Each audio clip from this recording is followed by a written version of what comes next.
wabarakatuh.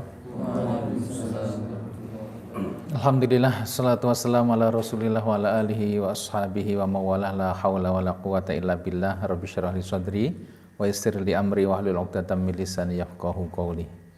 Kita awali dengan basmalah. Bismillahirrahmanirrahim. Teman-teman semuanya, alhamdulillah di sore hari ini kita kembali berada di sebuah majelis yang mulia. Hari ini bertepatan dengan Hari Santri, tanggal 22 Oktober ya, untuk memberi tanda bagaimana peran kaum santri kala itu dalam rangka menghalau para penjajah. Peristiwa yang luar biasa di masa itu, hingga terbitlah resolusi santri yang isinya adalah perintah untuk berjihad, mengingatkan kepada kita bahwasanya fungsi santri itu penjaga negeri.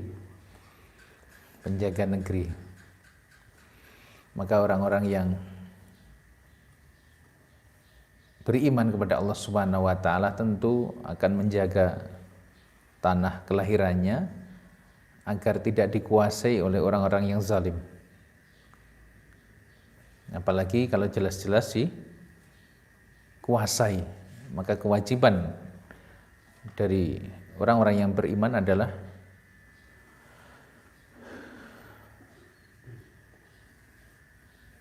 membebaskan setiap jengkal tanah yang dikuasai oleh musta'mirin, orang-orang yang melakukan penjajahan. Dan kita berada di tempat yang luar biasa. Tadi kita jalan-jalan lihat nih, tempat ini kita kasih nama As-Sirajul Munir. Sebenarnya awalnya Sirajan Muniro, karena Sirajan Muniro ini sifat dalam Al-Quran untuk menyebut dua hal. Yang pertama tentang Al-Quran, yang kedua tentang Rasulullah Sallallahu Alaihi Wasallam. Yaitu tentang tentang matahari dan bulan. Yang satu tentang matahari dan bulan, yang satunya tentang Rasulullah Sallallahu Alaihi Wasallam, seakan-akan menjelaskan bahwasanya alam semesta ini, bumi ini membutuhkan cahaya yang datang dari matahari dan bulan. Walaupun yang bulan itu adalah pantulan dari matahari. Karena tempatnya kita di tempat yang tinggi, nah kita pakai nama As-Sirajul Munir. Kenapa enggak Sirajan Muniro? Kalau Sirajan Muniro nanti adalah sifat, kita pengen yang karena awal ya, maka As-Sirajul Munir. Jadi mubtada nanti.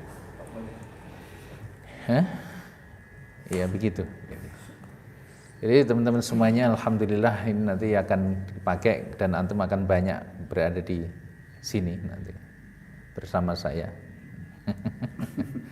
Dan teman-teman dari matik ya, reguler ya.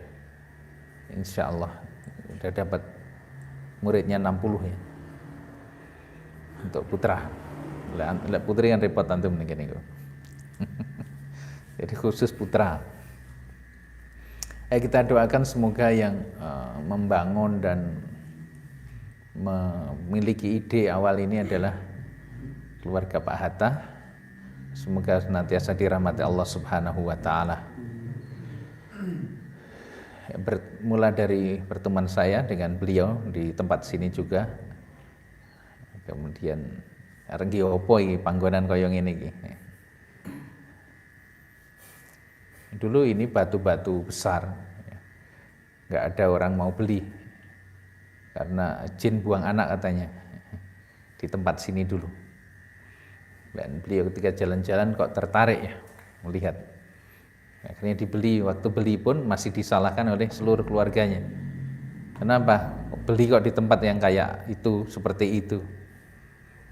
Nah, yang sejak awal membangun tadi Pak Haji Parso tadi, yang bersama kita tadi, yang lagi nyari nasi goreng. Ya, insya Allah Jadi akhirnya alhamdulillah kita bersepakat kita tindak lanjuti dengan Kiai Anom Syihabuddin. Jadi Kiai kita ini kita kasih nama ya Kiai Anom agar ada match-nya dengan tradisionalnya Kiai Anom Syihabuddin gitu. Dan Pak Ali udah kesini teman-teman dari Matik ya, dan sepakatlah insya Allah nanti mulai tahun ajaran baru sudah bisa dipakai termasuk untuk pendadaran Kawah Candra Dimukone antum-antum ini untuk para ustadz-ustadz insya Allah. Pelajarannya apa? Pelajarannya bahwasanya ketika kita itu menginginkan rezeki sekedarnya, maka bekerjalah apa adanya. Jadi kalau kita itu pengen mendapatkan rezeki yang standar, maka bekerjalah yang standar. Bagaimana? Ya jadi guru yang ngajar, bisnis yang buka warung, buka toko, bikin perusahaan, ya begitu-begitu aja. Dapatnya ya standarnya begitu. Kalau kita berbicara tentang uang besar, harta besar, berkelimpahan, itu bukan lagi dengan cara seperti itu. Caranya bagaimana? Kita punya ide. Ya, yang bekerja adalah ide, bukan lagi kerja. Ide. Kalau kita ingin hidup berkelimpahan, memiliki harta yang banyak nanti untuk dakwah, untuk kemaslahatan umat, bukan lagi dengan bekerja. Tapi dasarnya apa? Ide. Milikilah ide. Lihatlah ketika ada orang baik seperti ini bangun, semulanya untuk villa. Tapi bingung lama-lama juga dari beliau di Jakarta, di Solo, di kawasan Laweyan ya. Jarang ke sini.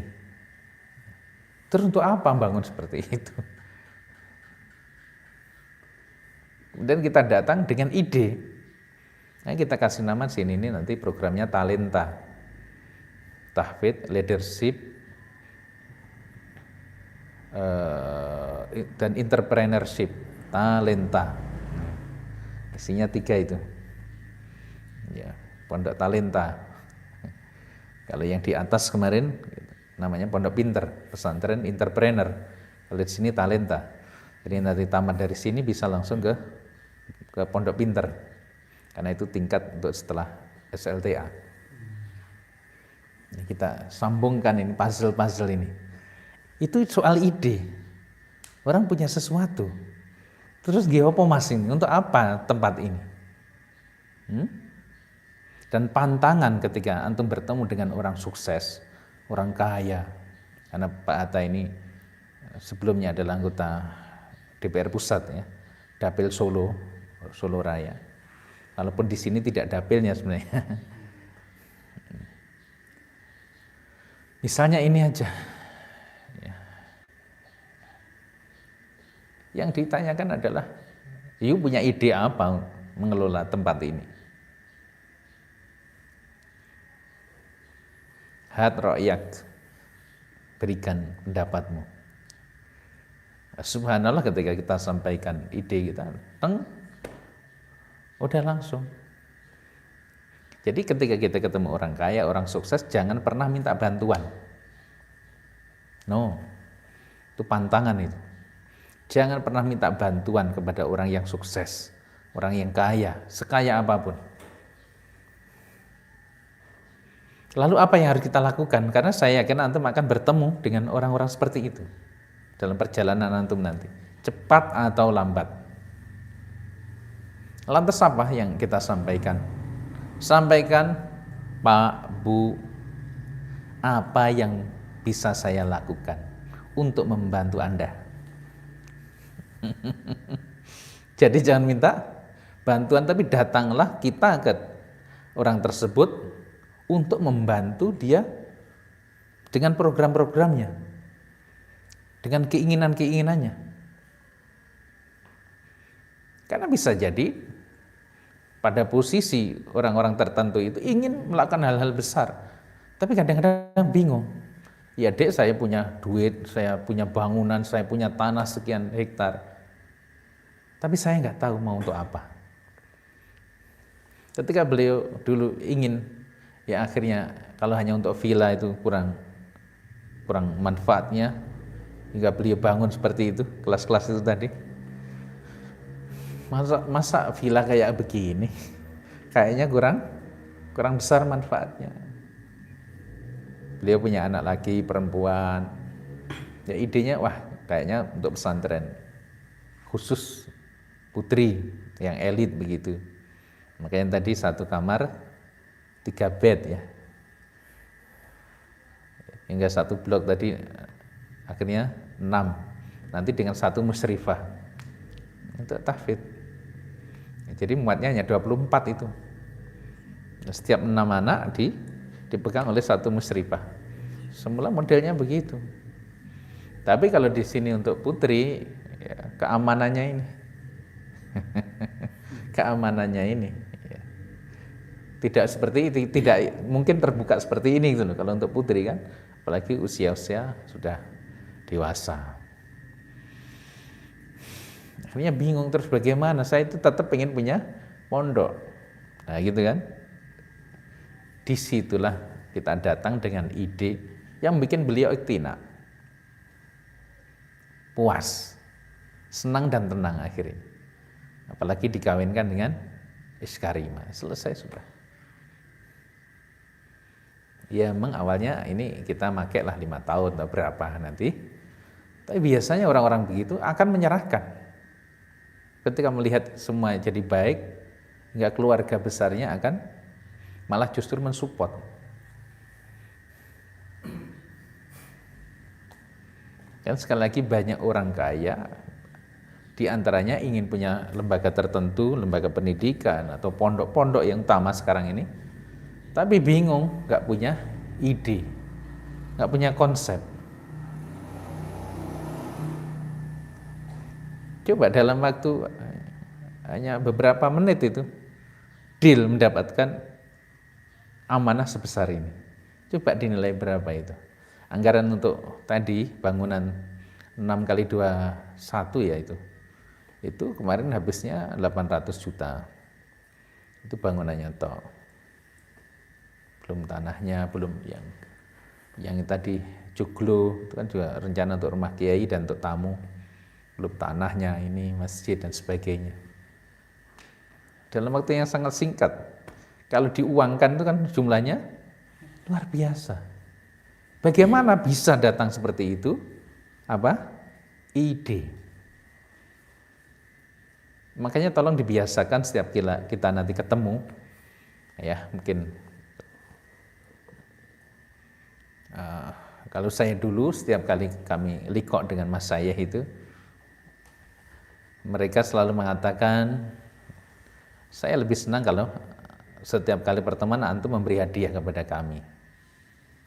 Hadiahnya apa? Iktirah. Ide. Antum datang dengan ide apa aja. Ide apa aja, pokoknya ide, sesuatu yang itu muncul di fibalikum, di lintasan pikiran kita, lintasan batin kita.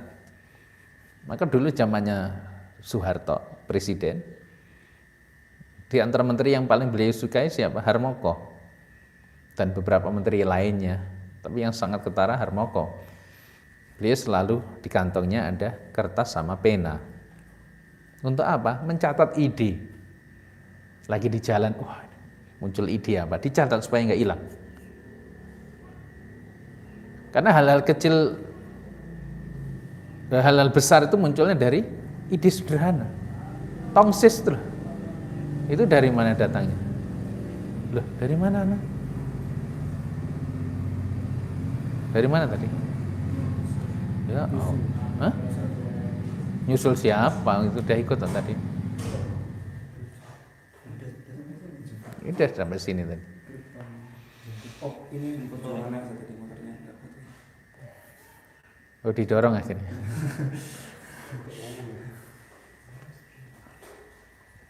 Enggak masuk dalam hitungan nasi goreng berarti ini. Kan ya dihitung yang ada tadi. Ya apa dua.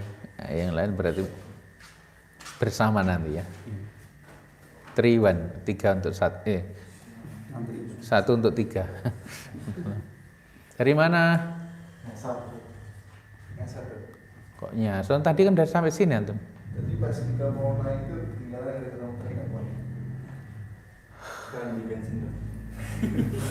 Alhamdulillah, yang penting. Kayaknya tadi kan udah sampai sini antum. Belum. Cuma salah. Gara-gara Di bawah, Di bawah tadi. tapi di sini belum. Allah, Akbar, alhamdulillah. Untung nggak ditemuin mertua antum. Ya, alhamdulillah. Jadi sekali lagi kalau kita ingin berkelimpahan, mainnya jangan main kerja pakai otak, ya kerja cerdas, kerja keras ya. Tapi kerja cerdas di sini lebih pada ide. Karena ada orang yang bekerja dengan otak itu ya dengan komputer, dengan apa ya, perlu kecerdasan. Tapi yang saya maksud di sini bukan yang seperti itu. Tapi kita bekerja di wilayah ide. Kayak kemarin antum ke atas itu ya, ke Wonder Park, namanya Wonder Park namanya sekarang. Bukan camping, bukan laut, bukan camping Tawangmangu, bukan. Tapi namanya jadi Wonder Park. Bagus desainnya. Nanti antum akhir tahun ke sana udah berubah.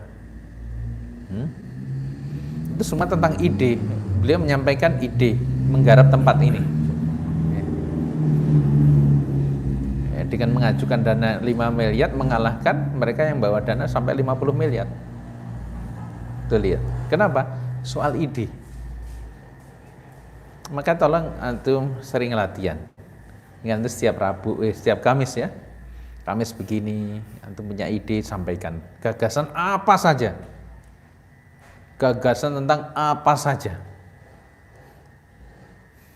Jadi tidak hanya tentang ma'had. Saya punya ide mau jualan air. Ya. Kan ada yang udah punya ide di luar negeri itu jualan air dalam bentuk bulat-bulat segini. Jadi ada lapisannya ketika orang lari atau apa, karena dia begitu, jadi nggak bawa cup begitu, itu lapisan tipis sekali, langsung kayak ditelan begitu, air itu isinya. Ide, ya kan? Ide apa lagi? Tentang apa saja, everything. Dilatih. Nah munculnya ide itu kadang-kadang kita lagi beol. Lagi di bilik termenung itu. Orang Malaysia nyebutnya bilik termenung karena memang tempat itulah tempat merenung. Kadang-kadang muncul, enggak apa-apa ya. Atau lagi mandi, akan bau sekali lagi zikir. Ya. Kenapa kok lagi di kamar mandi muncul? Karena kita lagi santai, tenang. Jadi ide itu muncul ketika kita tenang. Ingat bahwa otak kita itu dipenuhi dengan lintasan-lintasan pikiran. Setidaknya 35.000 setiap hari kita itu berpikir. Jadi kerodat ini otak kita ini. Isinya apa? Pikiran. Coba saya minta antum jangan berpikir. 1 detik aja. Aja mikir. Ya malah mikir toh. Dia ini ibaratnya itu lalu lintas pikiran itu sangat ramai, kerodet. Nggak bisa dihentikan. Bahkan kadang-kadang tidur aja kita masih kepikiran. Hingga muncul dalam ngelindur, mimpi. Tangi turu, teringat lagi. Loh ya kan? Nah, makanya perlu mendengarkan suara hati. Bagaimana suara hati itu muncul? Suara hati itu muncul dengan cara ditenangkan, disibukkan dia atau dilelahkan dia. Pikiran itu sampai lelah. Begitu lelah, akhirnya nanti akan terdengar suara istafti qalbak itu. Suara hatimu. Karena suara hati ini lirih, maka semua harus tenang. Caranya bagaimana? Dengan zikir. Dengan zikir yang panjang, ya, yang tenang. Sampai otak kita itu sudah tidak dominan lagi. Muncullah di situ suara hati. Baru terdengar. Jadi kalau kita ada suara lirih, kemudian ada motor, ada mobil, kan nggak terdengar, bising kan? Ketika suara-suara itu hilang, akhirnya kita mampu mendengar suara lirih itu. Karena suara hati, suara batin itu lembut. Nah, latihlah untuk mendengarkannya.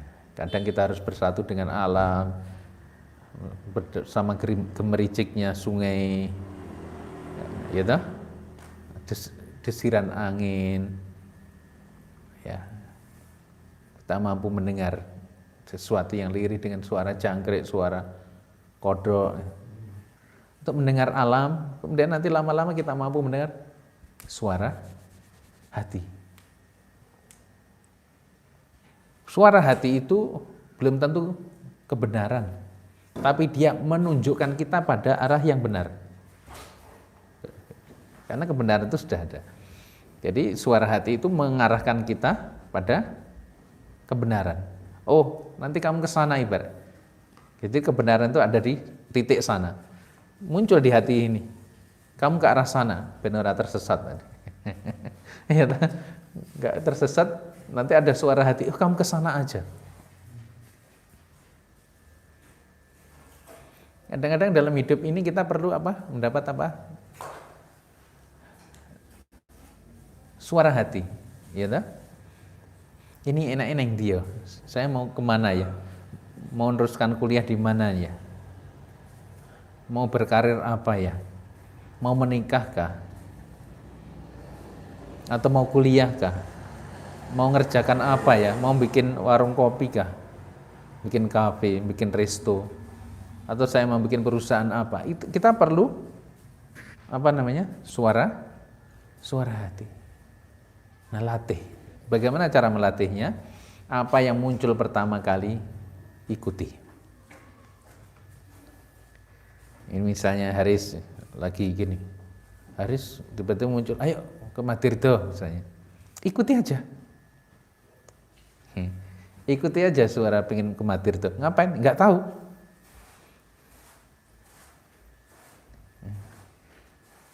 Tiba-tiba ada keinginan hati untuk keluar dari kamar, ya keluar aja.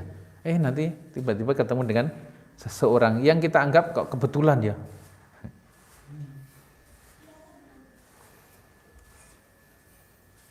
Caranya dengarkan apa yang pertama. Kemudian kalau kita lagi membutuhkannya, caranya bagaimana? Mencari suara hati tadi itu.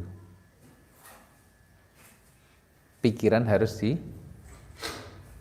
dibikin capek, dibikin lelah, dibikin enggak terlalu dominan. Dengan orang berzikir panjang atau tilawah panjang itu kadang-kadang kita sudah lelah pikiran tuh. Saat itu kadang kita bisa mendengar suara hati. Maka berlatihlah teman-teman semuanya, ada ide tulis di handphone.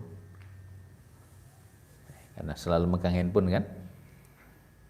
Tulis saja. Ketika muncul jangan dibiarkan berlalu itu. Jangan pernah dibiarkan berlalu. Kayak tongsis itu. Itu kan siapa yang menemukan? Anak Indonesia. Tongsis itu dari Indonesia. Dari Indonesia untuk dunia itu. Anak remaja itu yang menemukannya. Moto dewe gimana ya? Akhirnya dia terpikir itu. Semula nggak tongkat tok. Wah itu kalau jadi alat kan bagus. Jadi tongsis. Loh. Hal sederhana tapi manfaatnya lihat tuh. Manfaat idenya itu bermanfaat untuk jutaan orang. Jadi latih kita. Nanti ide-ide besar misalnya untuk mengelola pesantren, mengelola lembaga-lembaga apa yang dibutuhkan ya, ide untuk bikin metode tahfidz yang tetap menjaga kualitas tapi bisa lebih cepat misalnya tahfidz untuk orang tua untuk lanjut usia Kalau untuk anak-anak kan sudah banyak ya. Untuk yang lanjut usia, ada orang-orang yang kerja kantoran pengen ngapalin, bagaimana caranya? Ada orang-orang yang sudah berusia pengen bisa baca Al-Quran. Kalau yang tadi tahfidz, ini untuk baca Al-Quran. Ada orang-orang yang memiliki rumus-rumus tertentu. Ada raja. Ya, jadi pakai tulisan begitu. Ada roja itu.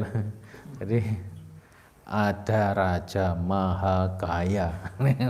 Jadi orang-orang tua itu senang, itu 3-4 kali pertemuan udah bisa. Ada teman saya punya metode itu. Dan sangat menolong banyak orang-orang tua untuk bisa baca Al-Quran. Antum punya ide lagi mungkin. Ya, jadi ide tentang apa saja. Tentang pemanfaatan makanan mungkin ya. Oh, lihat makanan ini terbuang-buang. Ada banyak jambu, ada apalagi jambu monyet kalau di Wonogiri ya. Banyak banget itu. Yang diambil hanya medenya. Sebenarnya jambunya dibuang untuk pakan sapi. Padahal itu Allah ciptakan mesti ada manfaatnya. Ya enggak? Ide apa lagi? Banyak hal teman-teman semuanya yang bisa kita lakukan. Kenapa? Karena disitulah nanti sumber inspirasi.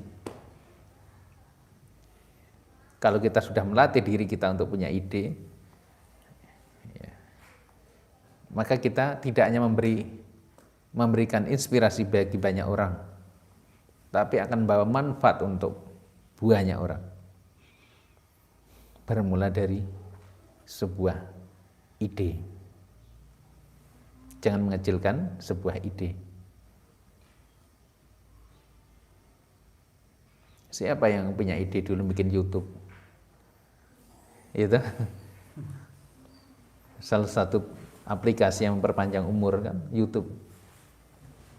Banyak orang-orang yang sudah meninggal di situ, muncul lagi. Ada suaranya, ada wajahnya.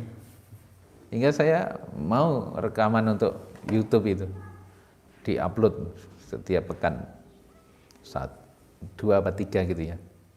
Tapi hanya suara. Ada suara tanpa rupa. Kenapa? Untuk memperpanjang umur. Dan memperpanjang keberkahan. Karena seluruh dunia bisa mengaksesnya. Punya ide YouTube itu loh kan.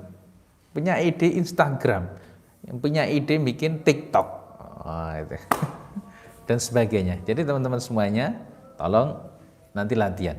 Ya, mulai Rabu, Kamis yang akan datang, silahkan yang ingin menyampaikan ya bersama dengan acara, saya punya ide begini, punya gagasan. Siapa tahu itu bisa digodok. Walaupun kita belum bisa melaksanakannya nggak penting. Yang penting kita sudah latihan. Karena umat ini membutuhkan orang-orang yang punya ide. Kita itu kehabisan orang-orang yang memiliki ide besar. Soekarno punya ide besar. Kalau Saudi ingin jadi kota hebat, ibu kotanya jangan di Jeddah, pindah ke Riyadh. Itu idenya Soekarno. Dan Jeddah dijadikan ibu kota dagang. Tapi ibu kota administrasinya di Riyadh. Al-Azhar itu mau tutup ketika Jamal Abdel Nasir kan. Sampai ketemu teman dekatnya Soekarno. Apa alasannya? Karena dianggap Al-Azhar ini tempat teroris dan sebagainya ya. Kemudian Soekarno hanya ngomong, Al-Azhar jangan ditutup. Karena dunia itu mengenal Mesir itu nggak dikenal, tapi dikenal Al-Azhar. Gitu kan? Indonesia itu mungkin orang nggak kenal di luar, tapi orang tahu Bali. Ada orang itu lebih kenal Bali daripada kenal Indonesia. Kalau Anda tutup Al-Azhar, terus Mesir itu apa yang diingat oleh dunia? Gara-gara itu, ya. Gara-gara ucapan Soekarno itu Al-Azhar tidak ditutup, bahkan dikembangkan. Jadi Al-Azhar itu berutang besar kepada Indonesia, hingga mahasiswa dari Indonesia itu kenapa kok mudah aja. Ini hubungannya dengan sejarah. punya ide besar, gitu. Lihat tuh, mahalnya ide bisa membawa manfaat untuk banyak generasi gitu. Saya ingin nyampaikan itu. Makanya teman-teman semuanya, kita bismillah ya, kita latihan untuk itu. Untuk latihan punya ide, gagasan, dan jangan mengecilkan ide seperti apapun.